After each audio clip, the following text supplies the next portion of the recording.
bir arada aramızdaki bolyan ýagdaýda var. Şet etýärler, SMS berýärler, telefon bilen ketleşýärler, fazay mezaji bilen ketleşýärler.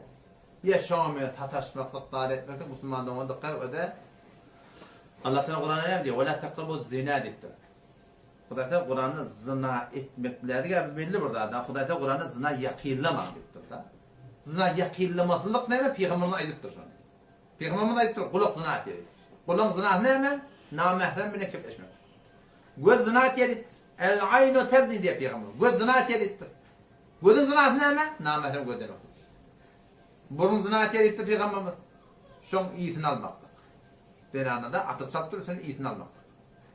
Ve dil zinaatiyye ketleşmektik, el zinaatiyye tutmaklık, ayak zinaatiyye yürümektik. Şundan haram da atlaşılar bileyim, haram da.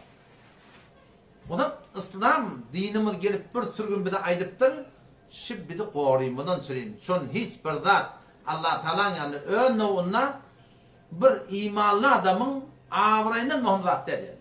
Bir adamın avrayını dökmeklik, keven yıkmadı metediktir. Bir adam çok gidip keven yıktı biliyor musun? Kullu musulmanlık kırılgıp tanrılı değil mi? Peygamberimiz sevgililerine nece oldu musulmanlık? Kullu dünya sayıkında değil mi? O bir teleke film becerdi ahim. Yani şu doğrultuda birazdan gelip kemen yaklaşıyor değil mi musulmanlar? Dünya sayıkına ahim şey değil mi? Şundan güçlücek ne mi? Bir musulmanın avrayı dökülmektir. O şu da anlatından ken avraylar dökülüyor. Taraf çet ediptir. Taraflar ahim ketleşiptir. Hoşebeş ediptir, bu da zevk ediptir. Ertikün şol qıyıdoğluna feşar vervatid. Men benim falan etmeden paş ederim diye. Gelten bunu doğrulan ne yapar doğruluktan şimdi. Ertikün şona yamanlık edip, haydi bir adam alacakları şona İberiye inerken peygamber diye men beni çet etti diye. Şu porum hıyanatlar oluyor. Ama sen şahittin nima dahi bilansit bağışlan ha, 100'den 50'den şiriş etmedin. Sadıqanı çet ettin, sadıqanı eseres vaziyetinle, sadıqanı keplesin, hıyanat diyadında bolmasın. Ama sen nezire bilecek bir adam hıyanat eder etmez öyle. Şu adaydan din İslam, bizim evimizde ne yaptı? Perde koyuptur, keşke bizim avrayımız dökülmesin.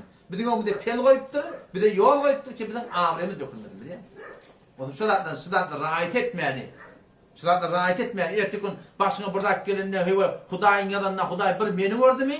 Yok, Huday bir seni gördü ki yöne, sen şunu oraya bulmaptın, şu direkti başına, bir daha geldi o diye Müslüman doğan. Şu zaten ne biliyor musun? Havardağ olma.